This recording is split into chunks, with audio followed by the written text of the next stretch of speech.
Kasi sabi po, ang inyong matutunghayan ay actual na video ng isa sa aking mga pasyente.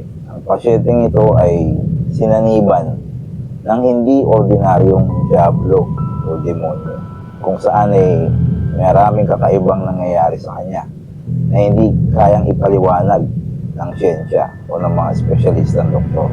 Ang sumanib sa aking pasyente, itago natin siya sa pangalang Maria, ay si Asmodeus. In Jesus' name, Cruz, Sancti, Pater, Benedicti, Cruz, Sacra, Sit Mihilux, Tundraco, Sit Mihilux, Bade, Retro, sa tahanan ng Pap, Swadi Bibana, Sus, Malako, Elibas, Kise, Pinina Bibas.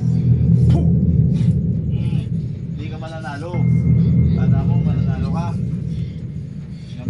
Si Maria, ang pasyenteng sinasaniban ng makapangyarihang diablo.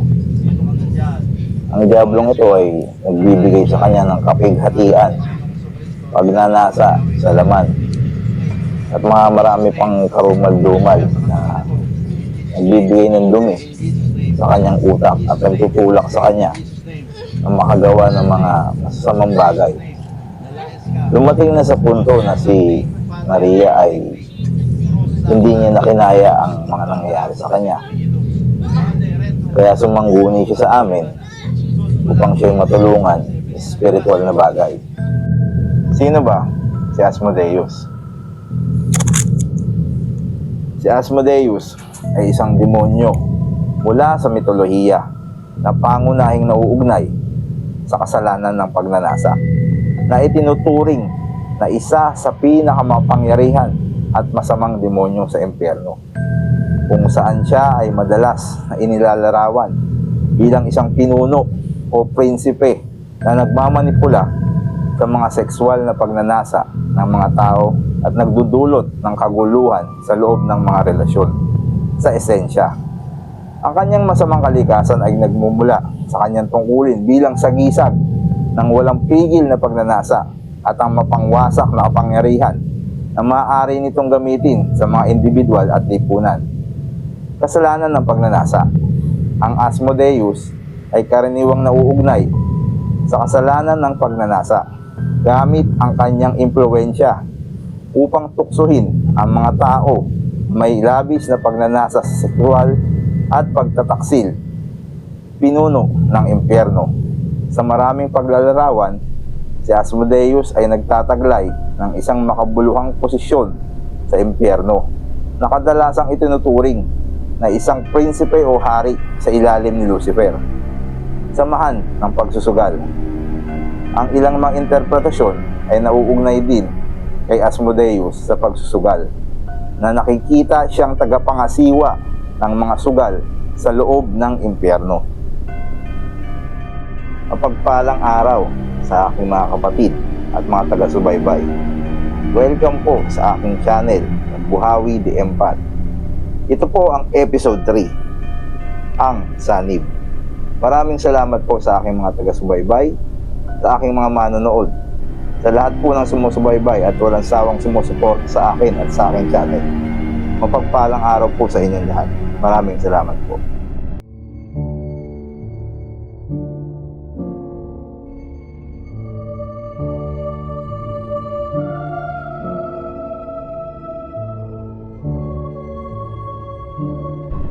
Bago po tayo magsimula sa ating usapin at pagbabahagi ng kaalamang spiritual, ay tayo po muna ay manalangin para sa ikabubuti at sa tamang landas na ating pag-aaralan, na paghingi ng gabay sa ating Panginoong Jesucristo at dakilang Diyos Amang Yahweh kasama ang Espiritu Santo.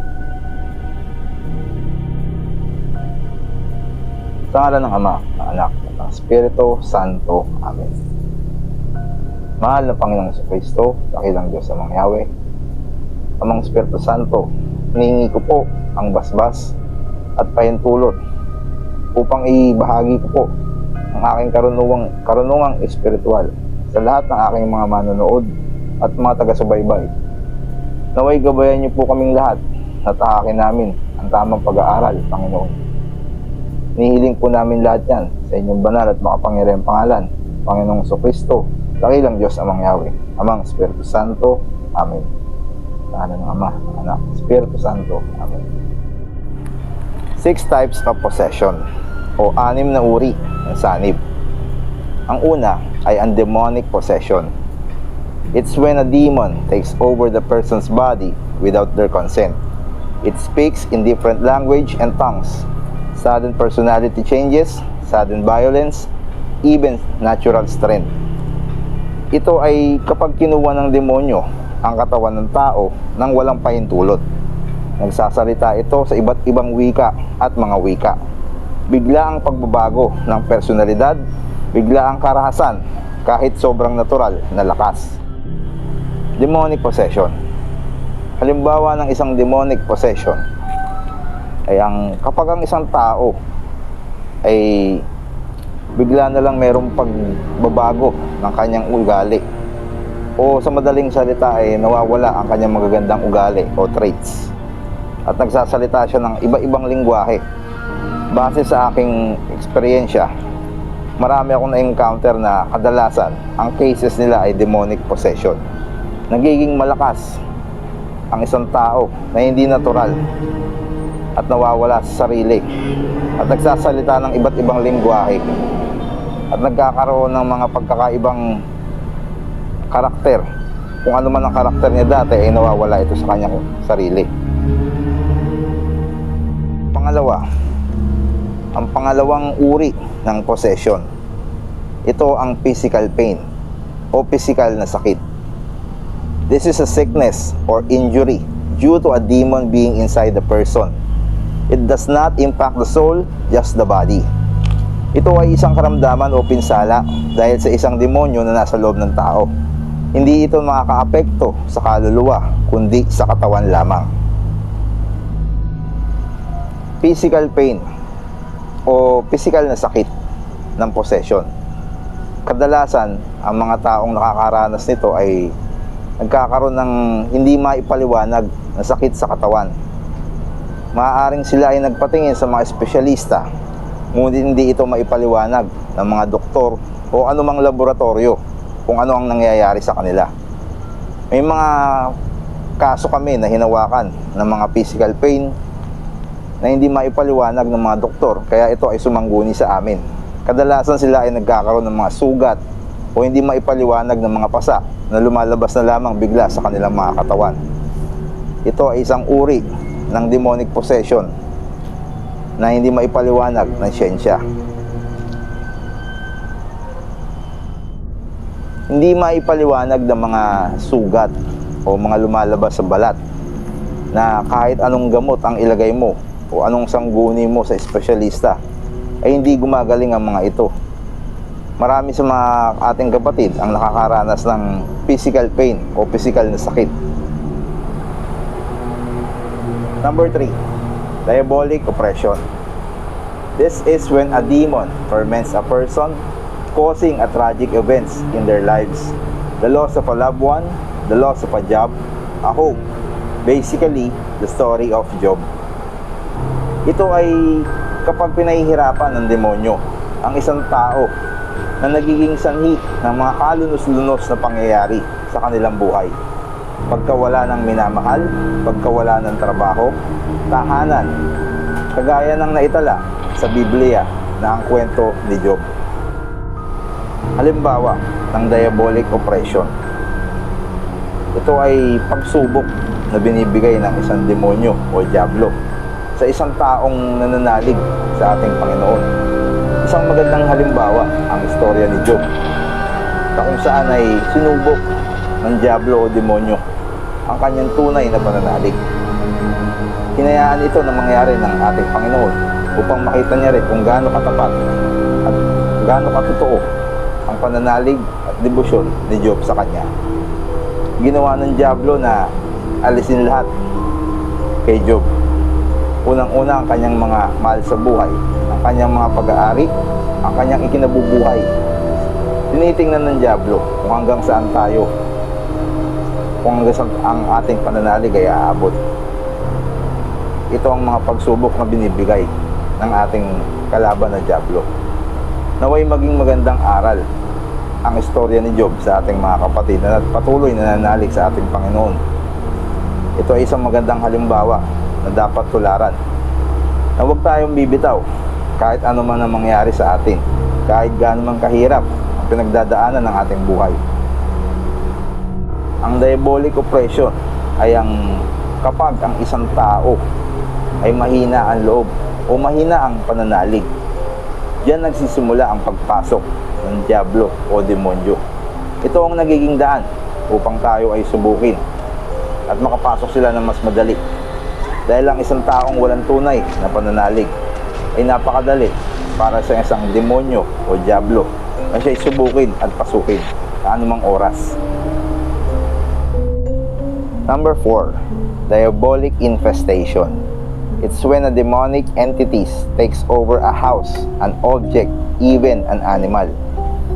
Ito ay kapag ang demonyong nilalang ay sumasakop sa isang bahay, isang bagay, kahit sa isang hayop. Mga halimbawa ng diabolic infestation ay ang mga paggalaw ng mga bagay-bagay sa loob ng iyong tahanan na hindi maipaliwanag kung paano ito nangyayari. Kadalasan ito ay nangyayari sa gabi o alanganing oras. Ang mga paggalaw ng inyong mga gamit sa kusina o paggalaw ng mga manika, laruan ng inyong mga anak. Ito ay kadalasang ginagambala ang mga taong nakatira sa isang bahay. Ang mga bagay na ito ay gawa ng isang demonyo. Sa panghalimbawa ng diabolic infestation ay may mga kaso kaming nahawakan na ang kanilang reklamo ay ang pagsakop ng demonyo o masamang espiritu sa kanilang tahanan o bahay. Nung una ay inakala nilang ito'y natural na pangyayari lamang ang paggalaw ng mga bagay sa loob ng kanilang bahay, na wala man lang naggagalaw nito o wala man lang puwersa na ginagamit. Pero habang tumatagal, ito ay nagiging santi ng kanilang pagkabalisa at pag-aaway sa loob ng bahay, o nagdudulot ito ng hindi magandang harmoniya sa bawat isa nakatira. Ano ba ang dahilan bakit nagkakaroon ng diabolic infestation sa isang bahay o bagay? Ito ay kakulangan ng pananalig ng mga taong naninirahan dito at kawalan rin ng tiwala sa ating Panginoong Jesucristo. Maraming kaso ang diabolic infestation, lalo na dito sa ating bansa. Karamihan ay nagsisimula sa mga taong naninirahan dito, kung saan ay minamahal nila ang isang bagay at ito ay ginagamit ng diablo laban sa kanila upang mawala ang kanilang focus o pananalig sa ating Panginoon. Marami rito ang minsan hindi na nakakabalik o nahihirapan ng makarecover dahil sa gawa ng diabolic infestation na nagsimula lamang sa kanilang mga mahal na bagay. Kung kayo man ay nakakaranas ng mga ganito sa inyong tahanan, huwag po kayong mag-atubili na ako po ay padala ng mensahe upang ako po na may makatulong sa inyo ng personal na aking igagalak. Salamat po. Number 5, diabolic subjugation. It's when the possessed invites the demon into their lives. They do this in a gameplay or pledging their soul to the devil. If a human wants power, they trade away their future for that power. Ito ay kapag ang inaanyayahan ng demonyo sa kanilang buhay. Ginagawa nila ito sa isang laro o ipinapangako ang kanilang kaluluwa sa diablo. Kung gusto ng isang tao ng kapangyarihan, ipinagpapalit nila ang kanilang kinabukasan para sa kapangyarihang iyon. Halimbawa ng diabolical subjugation. Ito ay ang iniimbitahan mo o inaanyayahan mo at pinupuri mo ang diablo. Ang isang halimbawa ng mga ganitong makademonyong laro ay ang paglaro ng Ouija board o Spirit of the Glass. Ito ay pag-aanyaya sa mga masasamang spirito na makausap sila at makasalamuha ng isang tao. Dito nagsisimula ang diabolical subjugation, kung saan pwede ka nang pasukin o maposes ng masamang espiritu na iyong tinawag o inanyahan. Ang akala ng karamihan, ito ay isang laro lamang na pwedeng paglibangan. Ang di nila alam ay ito na ang simula o pagpasok pa lamang ng demonyo sa iyong buhay o sa iyong katawan, na ito ay mauuwi sa malubhang demonic possession. Isa pang uri ng diabolical subjugation ay ang sinasadya o talagang paggawa ng isang ritual upang tawagin mo ang diablo o demonyo. Para sa ano? Para sa kapalit ng iyong kahilingan, ang pagsikat o ang pagpasok ng maraming pera o kayamanan. Ito ay hindi biro dahil ito ay pagtalikod sa ating Panginoon. At ito ay nagkakaroon kayo ng kasunduan ng demonyo na pagsanla sa iyong kaluluwa.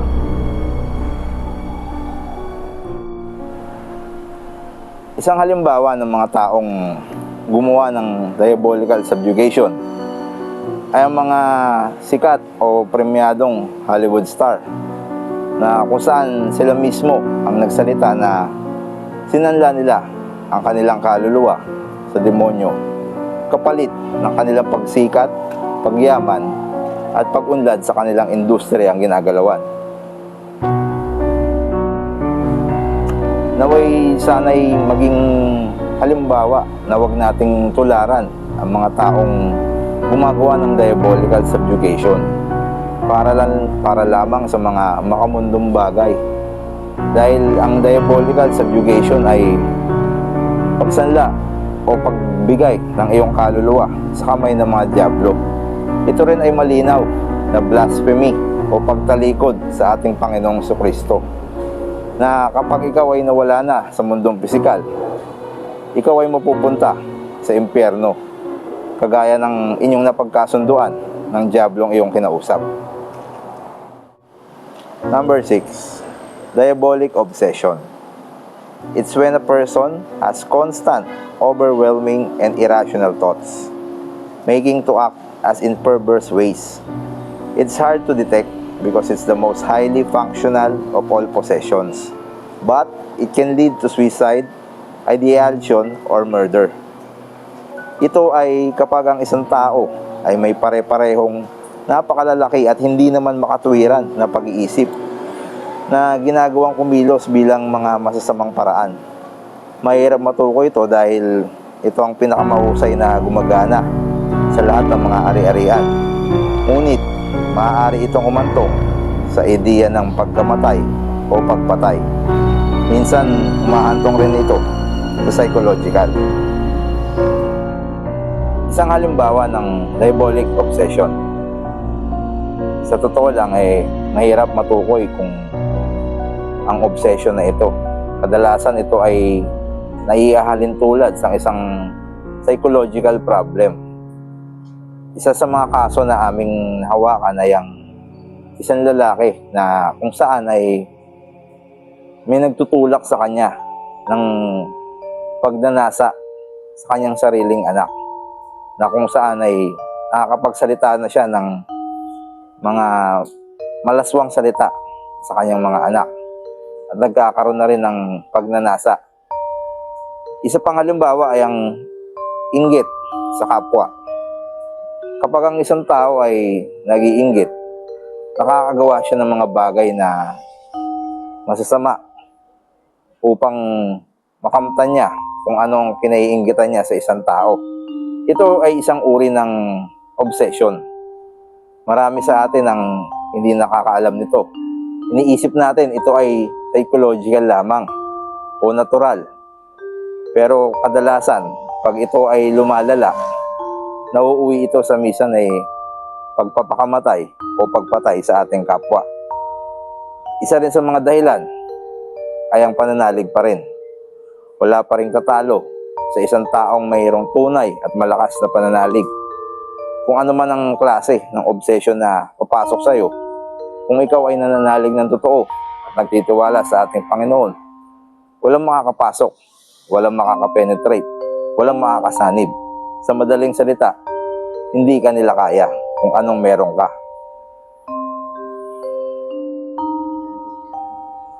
Mga kapanalig, ngayon ay malamang ay alam nyo na ang 6 na uri ng possession o sanib. Paano ba maiwasan o paano ba malagpasan ang mga possession na ito?